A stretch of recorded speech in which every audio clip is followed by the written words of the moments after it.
이제 우리 주시는 하나님의 말씀은 신명기 6장 4절에서 9절 말씀, 신명기 6장 4절에서 9절 말씀, 구약성경 272면에 있는 말씀이 되겠습니다. 우리 신명기 6장 4절에서 9절 말씀 한 절씩 교독하신 후에 마지막 9절 말씀은 한 목소리 합독하도록 하겠습니다. 제가 먼저 4절 말씀 읽도록 하겠습니다.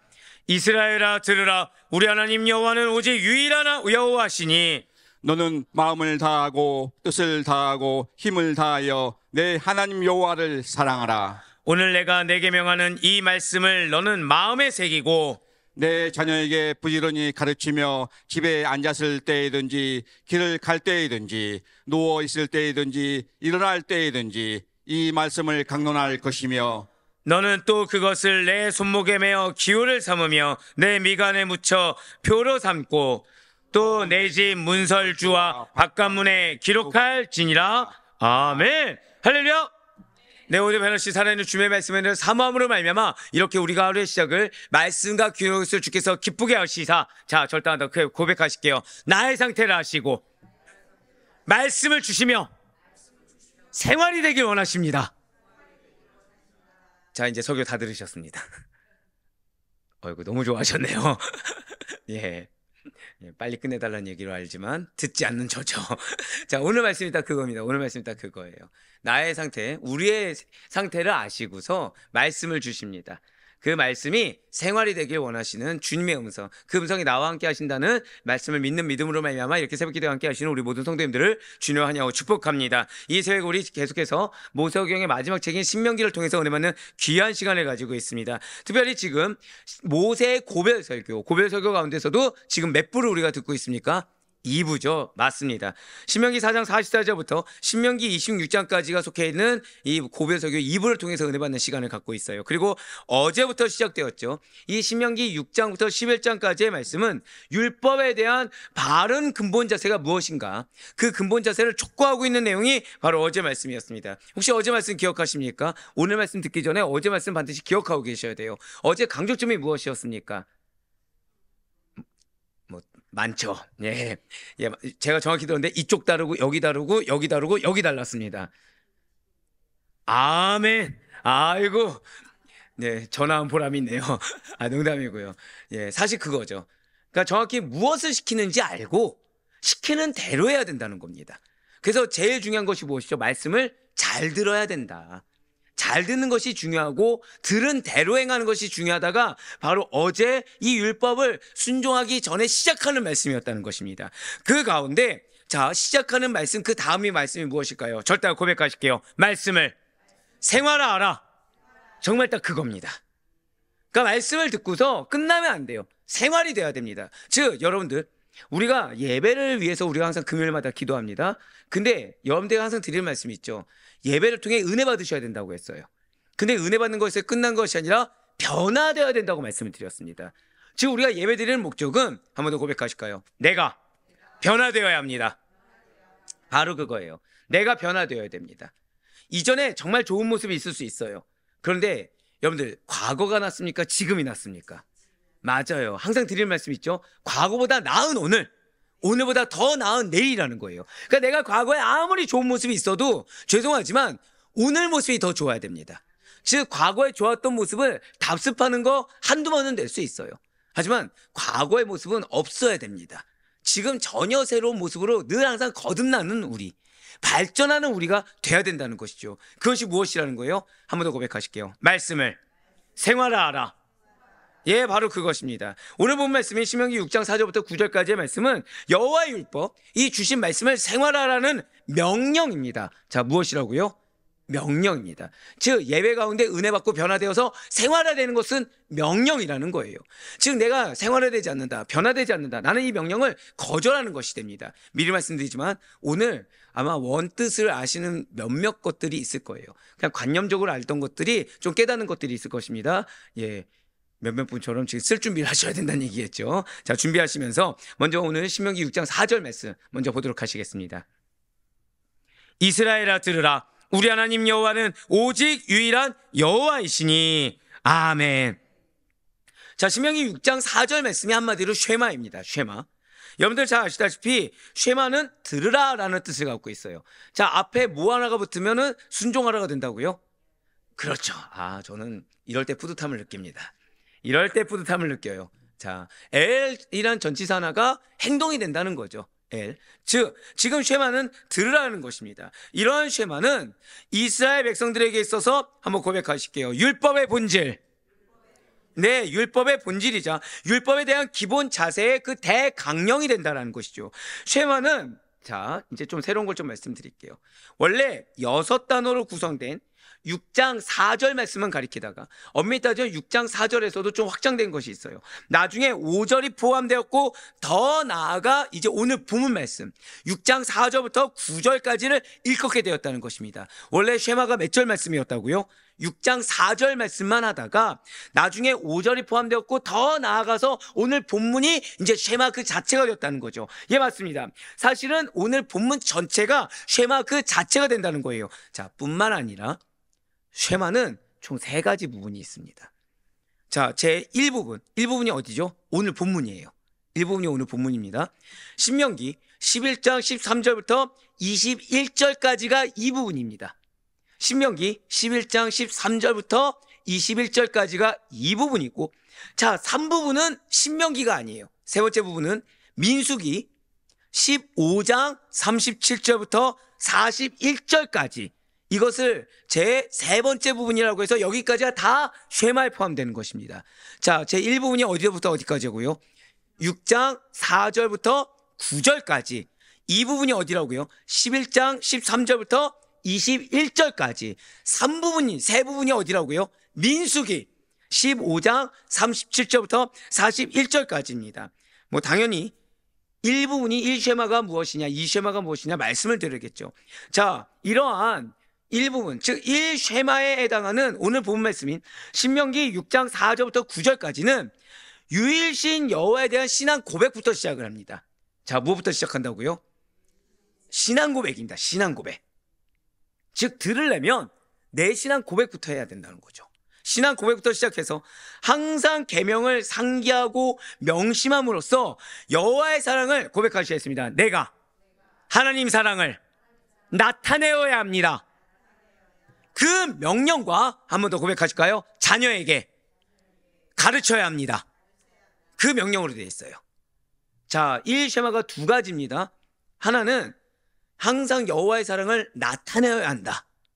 2번째는 자녀에게 그 말씀을 가르쳐야 한다라는 명령으로 되어 있다는 거죠. 그리고 추가된, 자, 벌써 이제 느낌이 오시죠? 원래는 쉐마가 6장 4절 말씀이었습니다. 근데 좀 더 확장돼서 제1쉐마를 9절까지였다고 한다면 여기서 더 추가가 된 거예요. 즉 제2쉐마인 신명기 11장 13절부터 21절까지는, 자, 우리가 제일 잘 아는, 자, 순종하면 뭐가 주어지죠? 축복. 불순종하면 저주. 그 내용입니다.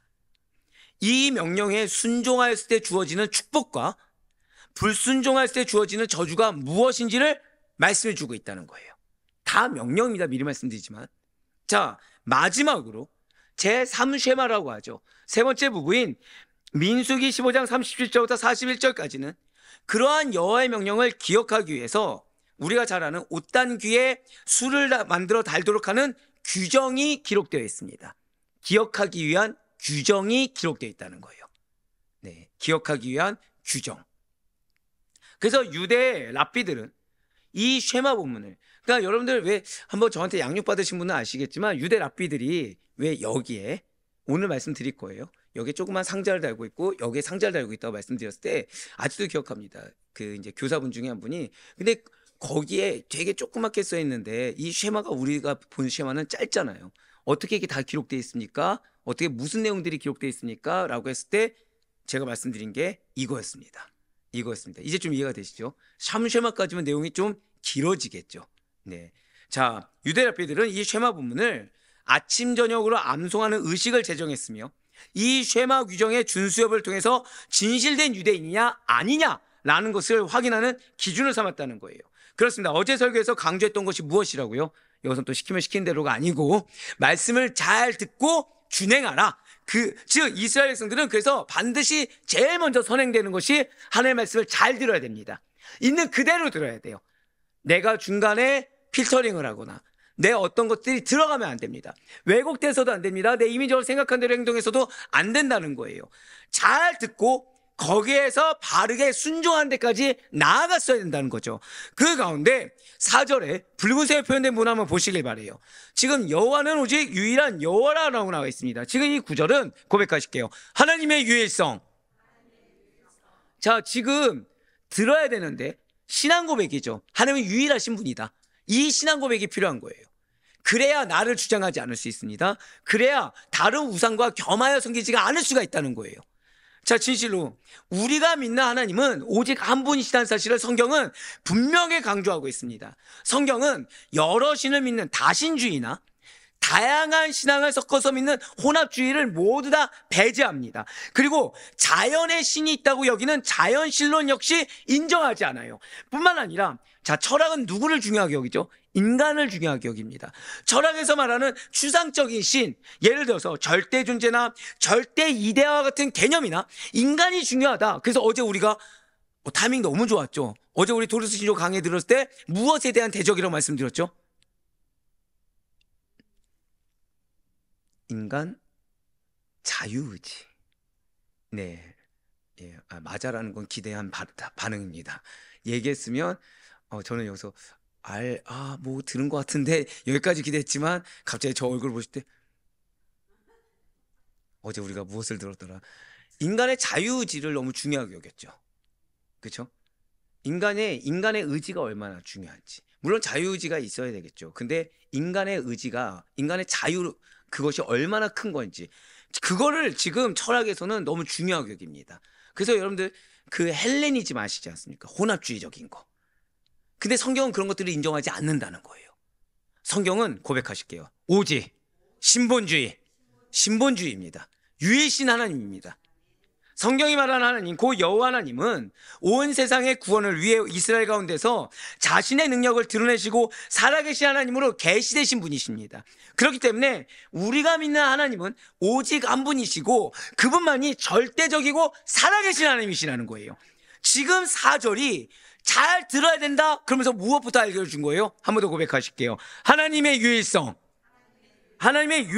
강조하면서 밝히고 있다는 거죠. 그러면서 이어서 신명기 6장 5절 말씀을 보도록 하시겠습니다. 너는 마음을 다하고 뜻을 다하고 힘을 다하여 내 하나님 여호와를 사랑하라. 아멘. 사실 많은 분들이 이거에 대해서 그냥 전 인격을 다해서 그냥 이렇게 간단하게 얘기하는데 사실 이것도 의미하는 바가 있습니다. 진실로 우리가 사랑해야 될 하나님은 세상의 수많은 다른 헛된 우상 중에 하나가 결코 아닙니다.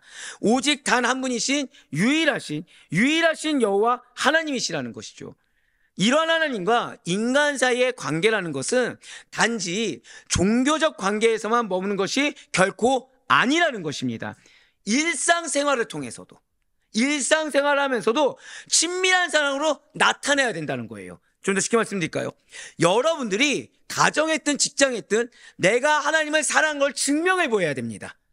말로만 아니라 진짜 사랑하는 것을 여러분의 삶의 증거로 보일 수가 있어야 된다는 거예요. 결국 출애굽 이후에 시내산 언약을 통해 이스라엘 백성들과 이 언약, 약속 관계를 맺으신 하나님께서는 이스라엘 백성 가운데 임재하여 주셔서 그들 가운데 당신을 친히 드러내어 보여주셨습니다. 이로써 이스라엘 백성들은 마치 형제를 사랑하듯이 하나님을 자신의 아버지처럼 또는 자신의 연인처럼 사랑할 수 있는, 고백하실게요, 사랑은 특권입니다. 특권을 가진 거예요. 그러니까 여러분들이 하나님을 사랑하는 것을 내가 증명해 보일 수 있는 거, 내가 삶 가운데 십자가를 지는 걸로 하나님의 사랑을 증명해 볼 수 있는 거, 자기 부인으로 증명해 볼 수 있는 거, 이거 특권입니다. 그 가운데 붉은색으로 표현된 부분을 다시 한 번 더 보시길 바라요. 너는 마음을 다하고 뜻을 다하고 힘을 다하여 라고 나와 있습니다. 지금 뭐냐면 사랑하는 것이 우리가 다른 사람에 의해 주입된 생각이 아니라는 것이죠. 여호와를 사랑하는, 바로 고백하실까요? 사람의 마음에서 우러나오는, 바로 그거예요. 사람의 마음에서부터 우러나오는 그 중심으로 하나님을 사랑해야 된다는 것을 말을 하고 있습니다. 그렇습니다. 마음은 사람의 가장 중심이 되는 곳이에요. 마음을 다하고, 즉 마음을 다한다는 것은 모든 중심을 다하는 것. 자, 뭐라 말씀드렸습니까? 중심을 다하는 거예요. 흔들림 없는 기준입니다. all your hearts, 배제된 곳이 전혀 없이 굳건한 중심에서부터 모든 마음을 쏟는 겁니다. 즉 다른 게 틈탈 수 있을까 없을까요? 전혀 없습니다. 그러니까 내 가치관이 부딪힌다. 신앙과 이 세상과 가치관이 부딪힌다. 죄송하지만 마음을 다하고 있지 않다는 겁니다. 그러니까 너무 당연하게 행하는 거예요. 너무 당연하게 하는 겁니다. 우리 세 가족 중에 한 분이 저한테 어제 신방전화를 잠깐 하는데 그런 말씀하셨어요. 아니 어떻게 해서 지금 부활절부터 지금까지 이런 헌신을 할 수가 있냐? 그러면서 이제 웃으면서 목사님 시키신 거 아닙니까? 라고 했을 때 죄송합니다. 저도 월급을 안 받는데 뭘 시키겠습니까? 지금 그런 얘기를 했어요. 그냥 자기 마음에서 우러나오는 거라 말씀을 드렸어요. 근데 그 말을 이상하게 했을까요? 이해된다고 했을까요? 이해가 된다고 하는 거예요. 그분이 세 가족으로서 우리 교회 와서 성도님들 얼굴을 본 것은 항상 행복한 얼굴. 항상 한 명만 행복했군요. 네. 항상 기쁜 얼굴. 그러면서 보면은 다 섬기고 있다는 거예요. 다 섬기고 있고 다 얘기를 그러니까 자기가 이전에 경험한 거는 다 자기 얘기만 들어달라고 막 이렇게 어리광을 부렸는데 다 들어주고 있다는 거예요. 자기가 오면은 대접받는 기분이라는 겁니다. 그러니까 집에 가면 뭐래요? 남편 아이고 여자네. 그러니까 예전에는 남편이 그러니까 가부장적으로 얘기를 하면 너무 마음이 불편하고 했는데 지금은 다 남편이 해줘도 아 그치 내가 대우받았으니까 나도 이 사람을 섬겨야지 이 마음이 들더라는 거예요. 그러니까 왜 여기서는 그러니까 어느 정도냐 지금 부담될 정도로 지금 나도 뭔가 해야 되나? 라는 생각이 들 정도로 대우를 받고 있다는 것입니다. 자 그분 고백이 뭐예요? 결국 마음을 다하니까 여기서 내가 그 마음을 다한 사랑을 받으니까 가정에 가서도 자기가 그걸 행하더라는 것이죠. 예 맞습니다. 중심에서부터. 그럼 그 헌신하신 분들은 무엇이죠? 하는 거에 있어서 당연하게 여긴다는 거예요. 이상하게 여기고 내가 이만큼 했는데 이런 생각을 갖지 않는다는 거죠. 그냥 기쁜 마음으로 무엇을 해도 부족한 마음으로 하신다는 겁니다. 그게 뭐예요? 마음을 다하는 거죠. 즉 마음을 다한다는 것은 인간의 공로가 들어가지 않습니다. 마음을 다하는 것은 계산도 나오지 않습니다. 그냥 당연하게 하는 거예요. 내가 계산해서 이만큼 할 수 있고 이만큼 하면 내가 이 정도 대접받고 이 정도 인정받고 이런 계산은 이미 중심이 흔들린 겁니다. 또한 히브리인들에게 있어서 이 마음이라는 것은 자신의 생각, 의지, 감정이 모두 자리 잡고 있는 곳으로서 한마디로 고백하시겠습니다. 한 사람의 인격, 한 사람의 인격이라고 할 수 있습니다. 바로 그러한 마음을 다해서 하나님을 사랑한다는 말의 의미는 나의 모습을 감추이거나 외식되게 하는 부분이 전혀 없이 완전히 드러난 상태에서 진실하게 하나님을 사랑한다. 그러니까 나의 마음이 나의 모든 것이 드러나는데 뭐만 남아있어요? 하나님 사랑밖에 안 남는 거예요. 내가 하나도 남아있지 않는 겁니다. 마음을 다해가 뭐라고요? 하나님 사랑밖에 남지 않는 거예요. 아무것도 없는 겁니다.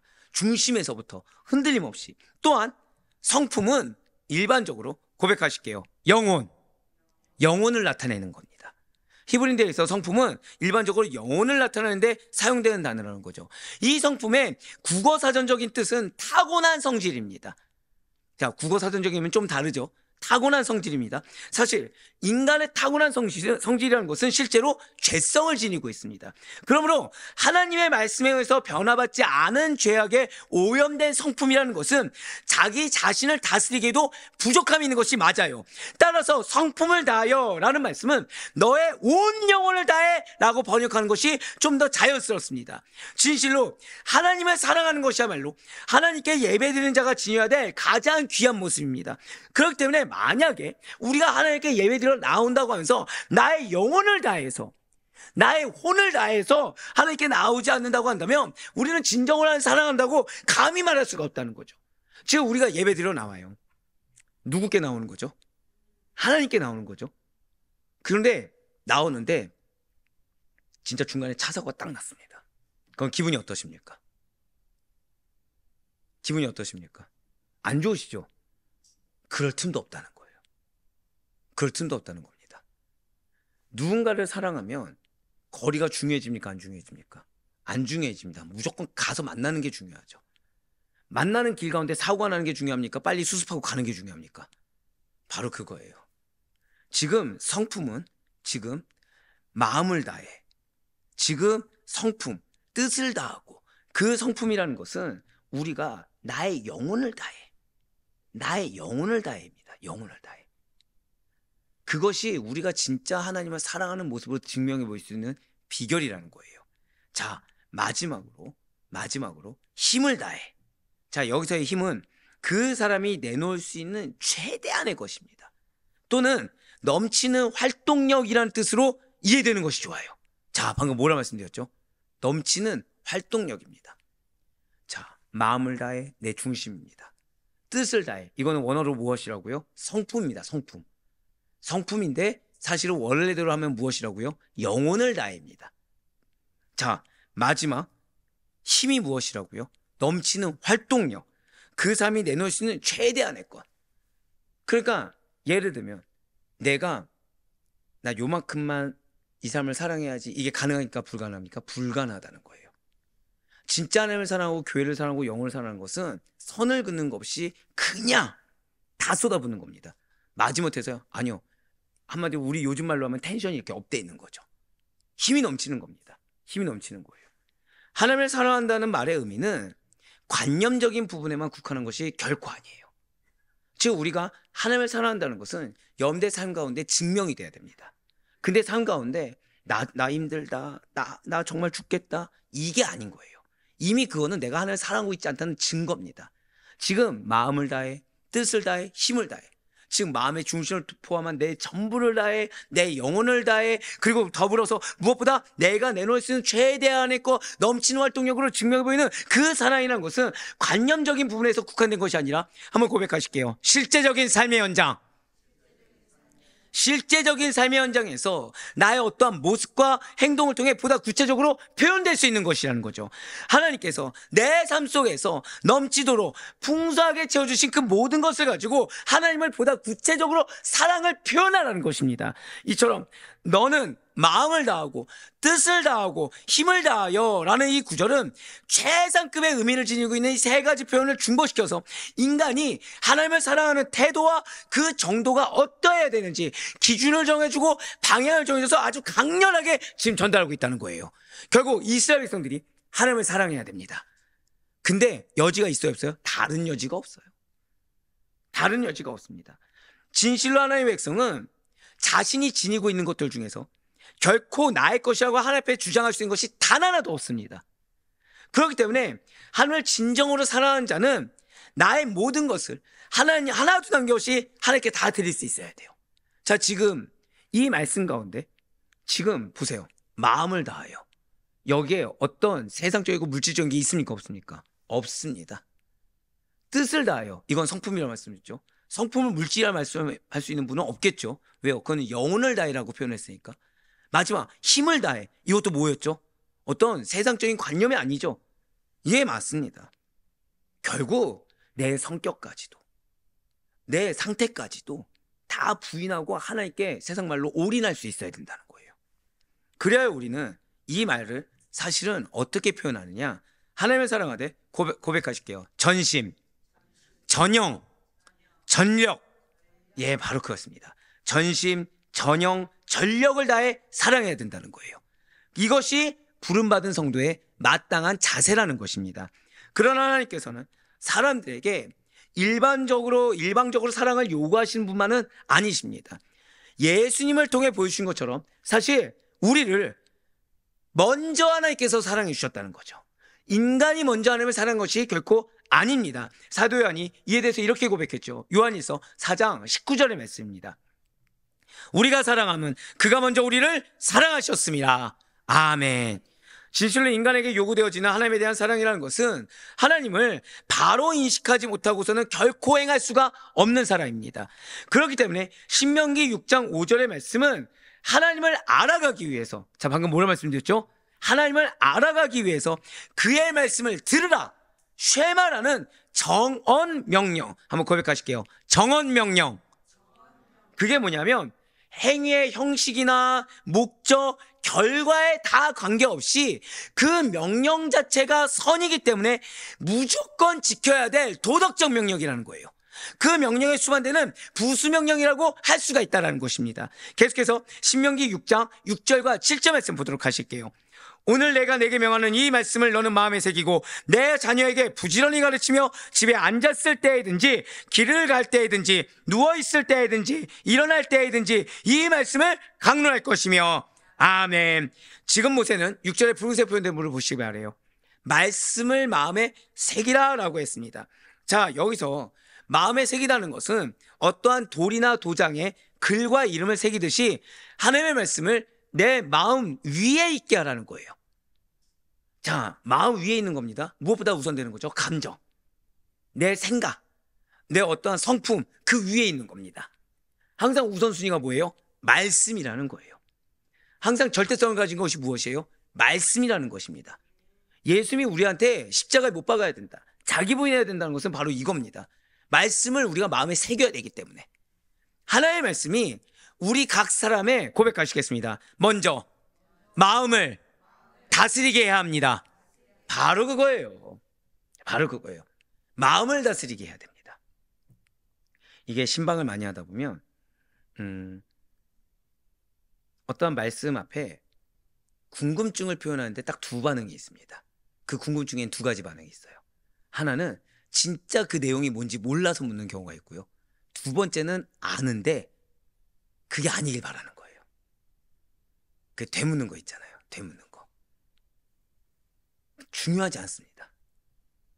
지금 말씀이 마음을 다스려야 되죠. 그러니까 왜 되묻는다고요? 아니길 바라는 마음에. 그러니까 그 말 듣기 싫은 거죠. 그러니까 되묻는 것 자체가 사실 뭔 거예요? 불순종인 거예요. 말씀을 마음 위에 있게 해야 됩니다. 즉 말씀이 내 마음을 다스리게 해야 돼요. 그리고 말씀이 우리의 삶의 원리가 되게 해야 되는 것입니다. 그래야 범죄하지 않고 하나님 앞에 거룩한 삶을 살 수가 있는 것입니다. 분명히 예레미야는 우리들의 마음에 대해서 이렇게 증거했어요. 예레미야 17장 9절 말씀 이어서 보시겠습니다. 만물보다 거짓되고 심히 부패한 것은 마음이라 누가 능히 이를 알리오마는. 아멘. 그렇습니다. 만물보다 거짓되고 심히 부패한 것이 인간의 마음입니다. 그러니까 아무리 선하다고 해도 결국 나오는 건 죄된 것밖에 나올 것이 하나도 없다라는 거죠. 이것이 전적 타락이라는 거예요. 따라서 인간의 마음이 하나님의 말씀에 지배를 받지 않게 되면 결국에는 악을 행할 수밖에 없습니다. 한번 이스라엘을 계속해서 생각해 봐야 돼요. 그들이 어떤 민족입니까? 하나님께 택함받은 민족이에요. 오늘날처럼 세계 곳곳마다 믿는 자들이 허다하게 있는 게 아니라 딱 그때는 구약시대는 누구였죠? 그냥 오직 이스라엘 민족이었습니다. 그러한 그들도 타락했다는 거죠. 하나님 앞에서 범죄하고 결과 하나님의 징계를 받아 멸망하는 자리까지 이르게 됐다는 거예요. 그 이유가 무엇입니까? 그들이 하나님의 말씀 몰랐습니까? 아니요, 말씀 알았어요. 저희보다 더 많이 알았습니다. 그들은 그 누구보다도, 아니 정확히는 우리보다도 하나님의 말씀에 대해서 많이 아주 잘 알고 있었어요. 그럼에도 불구하고 이스라엘이 범죄의 길로 간 것은 그들이 말씀을 몰라서가 아니라, 한번 고백하실까요? 말씀을 마음 위에 두지 않아서. 그걸 아셔야 돼요. 온전히 마음에 새기지 않음으로 말미암아, 마음 위에 두지 않음으로 말미암아 말씀의 지배를 받지 않았기 때문인 것입니다. 그렇습니다. 말씀의 지배라는 것은 내가 택일해서 선택하는 것이 아닙니다. 어제 말씀대로 주신 말씀 그대로. 그래서 어제 처음부터 제가 뭐라고 말씀드렸죠? 시키면 시키는 대로. 그건데 그렇게 하지 않은 거예요. 내가 택이라는 겁니다. 내가 듣고 싶은 말만 듣는 겁니다. 나를 옹호하는 말만 듣는 겁니다. 그거 앞에 거룩하게 난 뒤를 숨기는 거예요. 그 결과가 무엇이었다고요? 멸망이었습니다. 말씀을 마음에 새겨 그것을 삶의 원리로 삼지 않으면 아무리 말씀을 많이 알고 있어도 헛된 것이며 범죄를 피할 수 없고 그 결과는 멸망이라는 사실을 절대 잊지 마시기 바랍니다. 그렇다면 나의 마음에만 새기고 말씀을 생활화해서 나에게 적용하면 끝나는 것입니까? 아니라는 거예요. 진리를 아는 자들은 고백하시겠습니다. 나에게는 가르칠 의무가 있습니다. 바로 그거예요. 바로 그거예요. 자, 때로 여러분들의 자녀들이 잘못을 저지를 때가 있습니다. 잘못을 저지를 때가 있어요. 자, 어떻게 하십니까? 어떻게 하십니까? 자, 어떻게? 지금 계속 정답을 얘기해 주시니까 기대감이 있는 말로. 자, 훈계를 해야 됩니다. 예, 바로 정답이에요. 지금 정답입니다. 훈계를 안 하면 안 돼요. 근데 어떻게 하시겠습니까? 때려서. 자, 지금 또 다른 정답을 알려주셨어요. 예, 몽둥이 앞엔 약이 없다고. 예, 이게 이 마음이 훅 통해버렸네요, 지금. 때려서라도. 자, 아니죠. 예, 사실은 그러면 안 되죠, 우리는 그러면 안 되죠. 물론 이렇게 말하는 저도 훈육을 합니다. 저도 훈육을 합니다. 네, 사실 성경적 정답은 무엇이죠? 내 말보다 고백하실게요. 말보다 먼저 보여주라. 먼저 보여줘야 되는 거예요. 말보다 먼저 보여줘야 돼요. 아, 먼저 보여준다는 게 때리는 걸로요? 아, 먼저 보여준다는 게 때리는 걸로? 아, 네. 너도 네 자녀가 많았는데 이렇게 해라. 그렇습니다. 우리에게 가르칠 의무가 있어요. 가르칠 의무가 있습니다. 근데 우리는 때와 장소를 가리지 말고 하나님의 말씀을 부지런히 가르쳐야 됩니다. 즉 사실은 제가 우문현답이에요. 권쌤이 굉장히 현명한 대답을 해주셨는데 그때가 돼서 가르치려고 하면 안 됩니다. 때와 장소를 가리지 말고라는 것은 절대 고백하실게요. 무시로 가르치는 거예요. 계속. 즉 무시로 여러분들의 삶에 보여줘야 되는 겁니다. 무시로 보여주면서 여러분들의 입술에 계속해서 말씀만 있어야 되고 아 요즘 우리 새가족이 좋네요. 보니까 새가족 한 분이 또 고백한 것이 있어요. 다른 분입니다. 나이가 들어가면서 기억력이 감퇴할까요? 감퇴하지 않을까요? 감퇴하죠. 근데 이분이 이전에는 이게 진짜 봉사만 다 끝나셨대요. 근데 우리 교회로 오고 나서 봉사합니까 안 합니까? 아무것도 안 시키잖아요. 아무것도 안 하잖아요. 그러니까 몸에 처음에 좀이 쑤셨대요. 근데 이게 점차 있으면서 회복이 느껴지는데 요즘 신경을 경험한 게 말씀이 암송이 되신대요. 그 전에 외우려고 해도 관심도 없었고 안 외워졌는데 지금 시편 말씀을 지금 이렇게 암송이 되고 입 밖으로 뭐만 나와요? 이제 설교 말씀이 나오고 있대요. 새가족이. 자 여기서 만약에 나 아직 그 정도가 아닌데 하면 부끄러워하셔야 됩니다. 지금 왜죠? 지금 중직도 아니고 누가 그런다고요? 새가족이. 나이도 젊은 사람이 아니고 어떤 사람이 한다고요? 아 또 들으실라. 예. 예. 신앙의 선배라고 하면 안 되죠. 나이의 연수의 선배님께서 지금 그렇게 하신다는 거죠. 예, 바로 그거예요. 지금 하나님의 말씀을 부지런히 가르친다는 것은 무시로 말씀만이 나와야 됩니다. 그러니까 이전에는 인간의 언어 하셨던 분이 이제 무슨 얘기만 하는 거예요? 말씀만 얘기 나오는 거예요. 계속. 우리 교회 새가족입니다. 인생을 헛되이 낭비하는 사람들, 죄와 짝하며 불의를 밥 먹듯 하는 자들에게 가만히 있어서는 안 돼요. 근데 그것이 우리가 인간적인 방법으로 내가 막 그때마다 말을 한다, 진짜 훈육을 한다, 이거 이전에 무시로 무엇부터 보여주셔야 돼요? 나의 삶으로 보여줘야 돼요. 내 입술이 인간의 언어가 나온 것이 아니라 말씀만 나오는 걸 증명해 보이셔야 됩니다. 그 말씀이 내 입에서 끝나는 것이 아니라 한 번 더 고백하실게요. 신행일치된 걸 보여주셔야 돼요.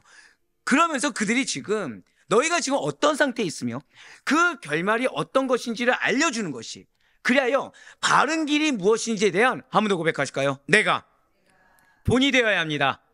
한 번 더요. 내가 증거가 되어야 됩니다. 그게 우리의 몫이라는 거예요. 이러한 사명을 잊지 않고 최우선을 삼아 잘 듣고 행하는 데 가운데 가르치는 데까지 나아갈 수 있는 우리 모두가 되길 간절히 소망합니다. 계속해서 신명기 6장 8절과 9절 말씀도 보도록 하실게요.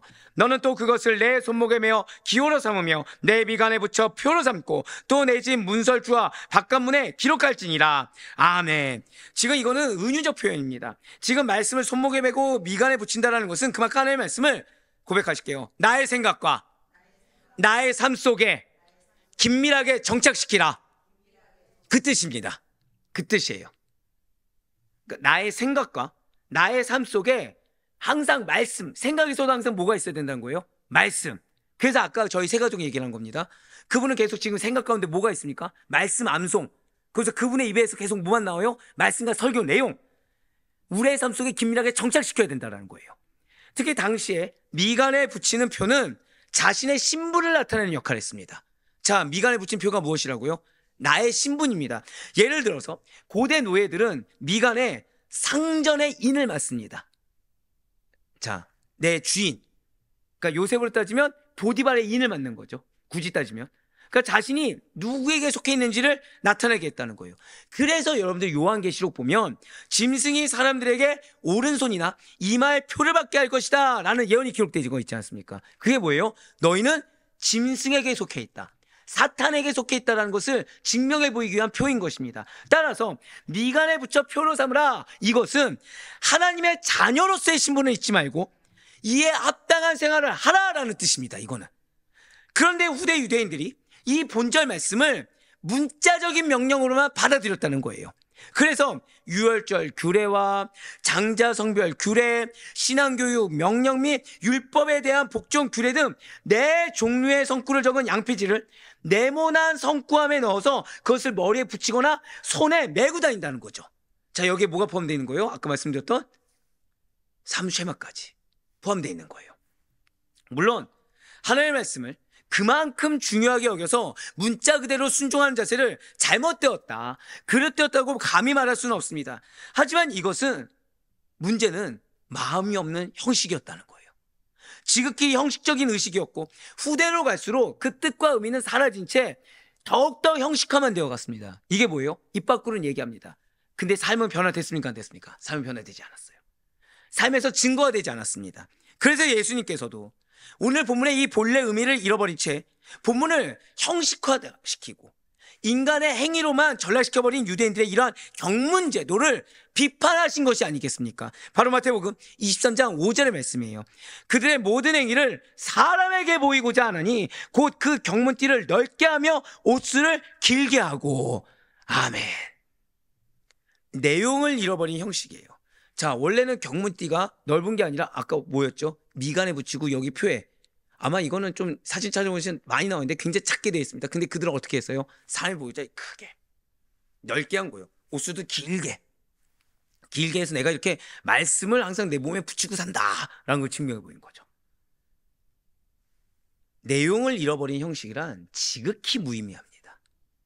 그와 마찬가지로 하나님의 말씀에 대한 순종 없이 겉으로만 그 말씀을 귀하게 여기는 행위는 결국 하나님 앞에 외식이요 교만이 되어버린다는 사실을 잊지 마시길 바라요. 그러면서 신명기 6장 9절 말씀을 다시 한 번 더 보시겠습니다. 또 내 집 문설주와 바깥문에 기록할지니라. 아멘.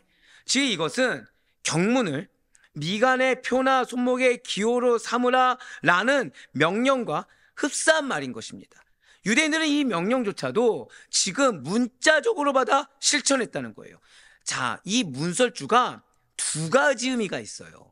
그러니까 많은 분들이 출애굽 당시에 그 문설주만 생각하는데, 이 문설주가 뭐냐면 양피지로 된 성구, 아까 말씀드린 그 성구 있지 않습니까? 그 성구를 기록한 문설담은 조그만 상자를 일컫는 이름이 문설주입니다. 자, 이제 아시겠죠? 아까 그 이마와 손목에 맨 그 네모난 상자 있다고 말씀드렸잖아요. 그거의 이름이 무엇이라고요? 그게 문설주입니다. 또한 문설주는 실제적으로는 개개인의 집 문에 문짝을 끼워달기 위해서 방과 문지방 사이에 있는 문의 양쪽에 세운 기둥, 이제 우리가 흔히 알고 있는 그 기둥을 가리킵니다. 그러니까 이것은 상징적인 곳이죠. 왜요? 출애굽 때 바로 사람의 장자와 짐승의 출퇴생을 죽음으로부터 면하게 한 유월절 어린 양의 피를 두른 바로 그런 것이기 때문에 상징적인 곳입니다. 즉 이거는 2가지 의미가 다 있다는 것입니다. 문설주는. 자, 그러면서 바깥문은 무엇입니까? 이것은 개인의 집에 개인의 집마다 있는 바깥문을 일컫는 것이 아니에요. 아닙니다. 이거는 한 마을이나 도시의 입구를 가리키는 겁니다. 자, 따라서 9절 말씀이 의미하는 바는 그냥 우리가 아는 것처럼 집에다가 이렇게 기록해서 집에서 잘 지켜라 이 뜻이 아니라, 자, 지금까지는 이스라엘 공동체를 구성하는 가장 기본 단위가 어디였다고요? 가정이었죠. 가정이 정말 중요했잖아요. 근데 지금 이 말씀은 2가지를 계속 다 내포하고 있는 거예요. 자기의 개인적인 생활 공간에서든지 혹은 도시 공동체 안에서든지 고백하실게요. 어디에서나 하나님의 말씀을 기준으로 살라. 그 뜻입니다. 이거는 어디에서나 하나님의 말씀을 기준으로 삼아라. 그러니까 즉 가정에서만 잘 지키고 도시 공동체 안에서는 본의 안 된다, 이거 안 됩니다. 도시 공동체 안에서는 거룩한 척 보이면서 가정에서는 안 된다, 그거 아닙니다. 즉 어디에서나 어떤 삶을 살라는 거예요? 마음에 말씀을 마음 위에 두는 신행일치의 삶을 살아 보여야 된다는 것입니다. 더 나아가 또 하나가 있어요. 그것 아닙니다. 그것 아닙니다.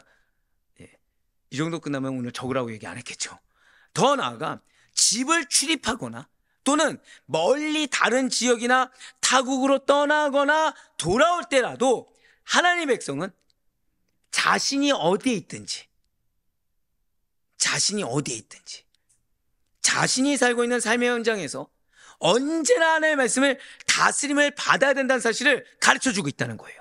이 말씀이 왜 중요하냐? 한때 선교사님들이 일부입니다. 일부, 전부가 아니에요. 일부 선교사님들이 이제 외국을 가요. 문화가 있죠. 문화가 있습니다.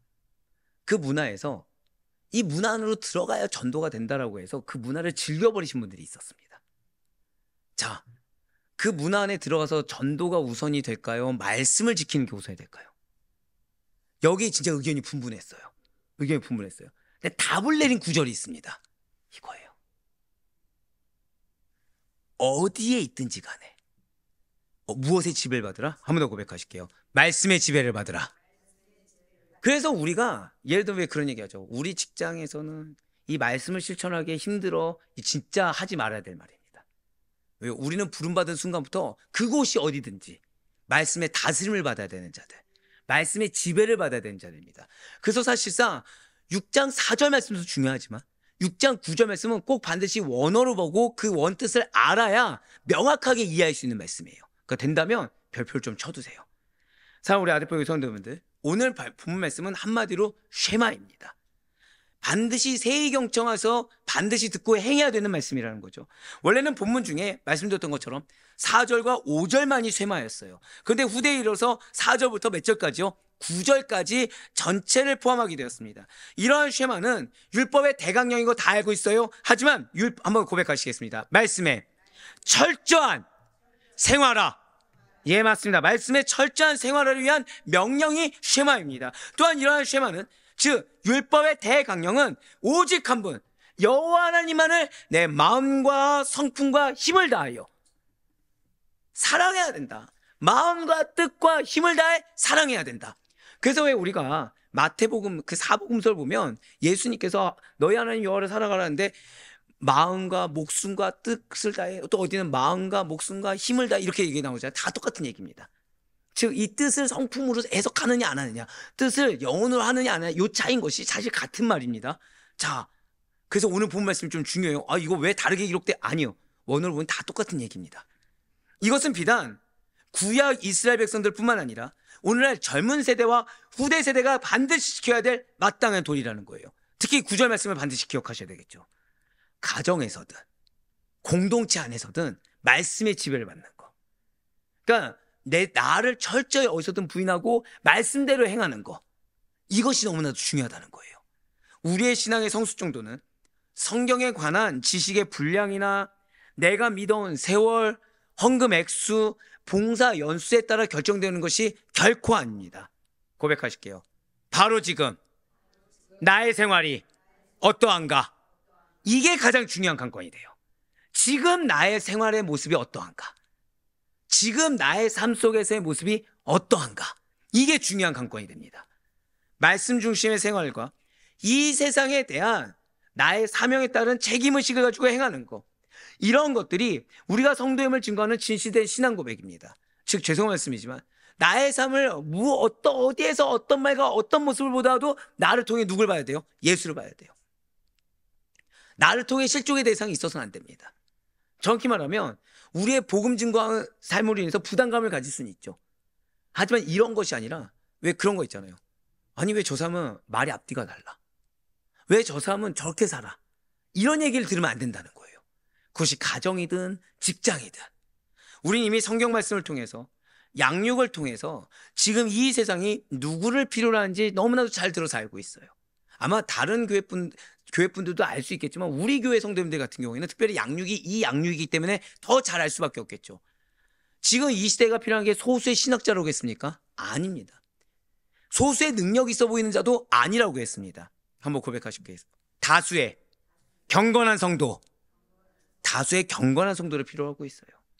성교적 마인드를 가진 전문인 사역자들, 즉 믿음의 성도들, 성교적 마인드를 가진 성도들이 필요하다고 했습니다. 결국 성교적 마인드의 가장 기본이 무엇이죠? 말씀을 마음 위에 둬야 돼요. 이게 가장 기본입니다. 앞에 있는 사람의 환경을 보는 것이 아니라 내가 말씀을 실천하는 거, 이게 가장 중요해요. 그리스도의 모습을, 그래서 어제보다 오늘 더, 오늘보다 내일 더 닮아가는 사람들만이 그분을 그대로 본받아서 변화되는 사람만이 시대와 역사를 바꿔놓게 되는 것입니다. 그래서 이미 우리에게 주신 말씀이 무엇입니까? 이 상황을 나에게 왜 주셨습니까? 이전에 무엇이 중요하다고요? 나에게 말씀을 주신 목적이 무엇입니까? 그래서 그게 중요한 거예요. 상황 이전에 무엇이 중요하다? 말씀이 중요하다는 거죠. 그리고 이 시작이 여러분들의 가정인 거예요. 그리고 이 시작점이 되는 것이 여러분들의 가정에서 확장되어야 되는 것입니다. 그러니 여러분들의 가정의 변화의 시작은 내가 먼저 제대로 잘 듣고 내가 먼저 실천하여 변화된 모습을 증거하는 거라는 사실을 잊지 마시기 바라요. 그래야 바로 꺼놨기는 우리 모두가 바로 그러한 능력 있는 신앙의 사람들이 다 되시는 가운데 말씀을 잘 듣고 실천하는 것에 과연 어떠한 능력이 있는지 여러분들이 먼저 경험하시고 여러분들의 가정의 변화로 거기에 대해서 지금 여러분들이 가는 곳곳마다 직장이 됐든 사업장이 됐든 또는 멀리 어디를 여행 가실 수도 있겠죠. 그곳에서조차도 언제 어디서나 말씀을 실천하는 삶으로 하나님의 함께 하심을 그래야 하나님의 이루심을 경험하고 갈 수 있는 우리 모두가 되길 주님의 이름으로 간절히 축원합니다.